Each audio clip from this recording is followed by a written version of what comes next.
Je vous invite à entrer dans un monde où l'imagination n'a plus de frontières. Ici, plus rien n'est rationnel et le quotidien côtoie l'extraordinaire. La réalité, elle, peut basculer à tout moment dans l'horreur. Les émotions s'entremêlent entre la peur, la tristesse et la joie. Dans cet endroit, vous allez vibrer. Vous allez ressentir beaucoup d'émotions. Vous allez vivre. Bienvenue dans mon imagination. Bienvenue dans Creepy Stories.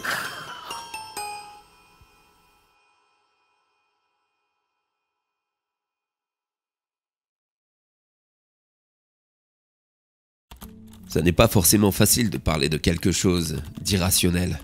Quelque chose qui vous est arrivé et qui vous a marqué à vie. Quelque chose qui vous a chamboulé l'esprit, au point que vous essayez de l'oublier, mais qui reste ancré dans votre mémoire. Ce que je m'apprête à vous raconter, je l'ai raconté à personne auparavant. Mais aujourd'hui, plus particulièrement, j'ai besoin de dire ce qui m'est arrivé. Ça s'est passé pendant mon voyage au Canada l'année dernière. Pour me rendre chez mon correspondant avec ma voiture de location, j'ai traversé la région forestière des Grands Lacs. Il était aux environs de 21h. La nuit tombait déjà, et un ciel orageux, accompagné de pluies abondantes, obscurcissait encore un peu plus la route. La visibilité était plutôt mauvaise. Je conduisais donc prudemment. Et alors que je progressais sur ma route, est apparue comme surgie de nulle part, sur le bas-côté, une jeune femme. Elle était trempée et faisait des grands signes, en guide d'appel à l'aide. Tout naturellement, je me suis donc arrêté pour lui porter secours. Je lui ai ouvert la porte au passager pour qu'elle se mette à l'abri. Je lui ai demandé alors ce qui lui arrivait. Elle m'a expliqué qu'elle ne savait pas comment elle s'était retrouvée là, mais qu'elle cherchait après son motel, où elle séjournait pour 3 nuits. Elle avait l'air paniquée et complètement perdue. Je lui ai alors demandé si son motel se trouvait dans la région des Grands Lacs. Elle m'a répondu que oui, que ce dernier était sur cette nationale qui traversait les bois. Étant persuadé que j'allais finir par le retrouver, je me suis mis en route. Je tentais tant bien que mal de la rassurer. En vain. On aurait dit que ma passagère était effrayée par quelque chose. Ou quelqu'un peut-être. Après avoir roulé une paire de kilomètres, finalement on a fini par trouver son motel. Dès lors, son visage figé a changé d'expression. Elle semblait soulagée. Et pour la première fois de notre court voyage, elle souriait. Je me suis donc garé sur le parking, afin qu'elle puisse descendre. Mais contre toute attente, elle m'a demandé de l'accompagner jusqu'à sa chambre, qu'elle était un peu perturbée de ce qui venait de lui arriver, et que ça la rassurait m'accompagner. J'ai bien sûr accepté. Finalement, un peu de réconfort avant de reprendre la route, ce n'était pas de refus. Alors que je sirotais ce breuvage, elle s'est absentée dans la salle de bain pour changer ses vêtements trempés. Lorsqu'elle est réapparue dans la pièce, elle était vêtue d'une robe légère, transparente, avec la lumière de la salle de bain derrière elle. Elle était si sexy, si désirable, que j'ai posé ma bière et que je me suis avancé jusqu'à elle. Dès lors, nos corps se sont rapprochés, mus par un désir incontrôlable. Nos lèvres se sont collées, les unes aux autres. Nos langues se sont frôlées. Mes mains ont parcouru ce corps si brûlant de désir. Nous nous sommes posés sur le lit, pour nous laisser aller à nos pulsions. Et nous avons fait l'amour si intensément. Son corps était bouillant. Je n'avais jamais touché une fille aussi torride, aussi chaude. Après cet instant de plaisir charnel, nous avons fini par nous endormir. C'est là, oui, à cet instant-là, que tout a dérapé. Je me suis réveillé, à même le sol. Un sol cassé, détruit. Après avoir eu un peu de mal à émerger, j'observais tout autour de moi. Je me trouvais au beau milieu de ruines, celles d'un bâtiment qui semblait avoir jadis brûlé dans un incendie très fort. J'étais complètement perdu. Je me suis relevé et dépoussiéré. Et puis je suis sorti en marchant, délicatement sur ces ruines. C'était si étrange d'être là. J'ai donc avancé. et j'ai retrouvé ma voiture, qui étrangement m'attendait sur le parking.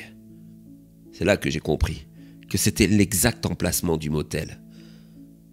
Sauf que ce dernier était complètement détruit. C'était à ne rien y comprendre. Comme pour fuir cette histoire de fou, je suis monté dans ma voiture et j'ai roulé le plus loin possible de cet endroit. C'était si dingue ce qui venait de se passer. Pendant plusieurs semaines, j'ai gardé ça pour moi. Mais il fallait que je comprenne, alors j'ai mené une petite enquête. Et ce que j'y ai découvert m'a terrifié. Il s'appelait le Middle Forest Motel. Et il a entièrement brûlé. Dans un incendie terrible. 4 nuits avant ma petite escapade nocturne. 9 personnes y ont trouvé la mort. 9, dont une jeune femme qui s'appelait Kelly Clarkson. Celle que j'avais secourue. J'ai donc passé cette nuit-là avec le spectre d'une morte. C'était si effrayant. Voilà pourquoi pendant presque un an, j'ai essayé d'oublier ces événements. J'y suis presque parvenu. Jusqu'à hier soir. Ouais. Hier, en rentrant du travail, j'ai découvert une lettre qui m'avait été déposée au matin. Celle-ci était signée Kelly Clarkson. Il y était écrit: Merci à toi, bel inconnu, et merci de m'avoir secouru. Merci aussi pour cet intense moment passé dans tes bras. Je sais que tu vas peut-être avoir peur de ce que je suis, de cette histoire qui va te paraître dingue. Mais sache que depuis ces moments passés à tes côtés, je pense à toi très souvent et j'ai très envie de te revoir. Si toi aussi tu ressens ce besoin, alors s'il te plaît, rejoins-moi. Tu sais où me retrouver. Si un tant soit peu je te manque, retrouve-moi au motel.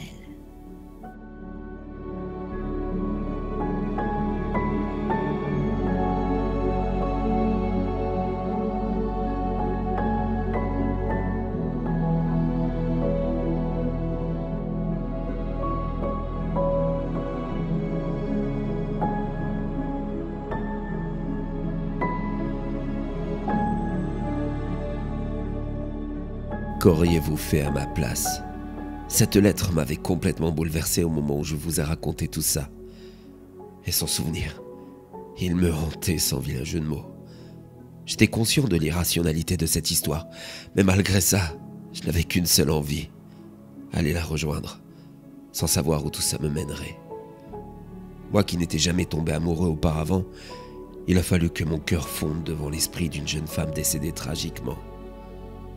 Ma mémoire se souvenait de chaque courbe de son corps, de la douceur de ses lèvres, de son regard si profond. Tous ces souvenirs qui balayent finalement les doutes et les questions. Je me savais capable de folie par amour, mais pas à ce point. J'ai tout plaqué, boulot, appart, et je suis parti vivre au Canada, pour être le plus près possible d'elle. J'ai mis du temps à retrouver l'endroit exact de notre rencontre. Mais il est là, devant moi, en parfait état, aussi incroyable que cela puisse paraître. Et Kelly, elle y est, elle aussi. Elle me fait signe derrière la fenêtre en souriant. J'ai le cœur qui bat à la chamade. Je ne dois pas la faire attendre plus longtemps. Il est temps pour moi de la rejoindre dans notre motel.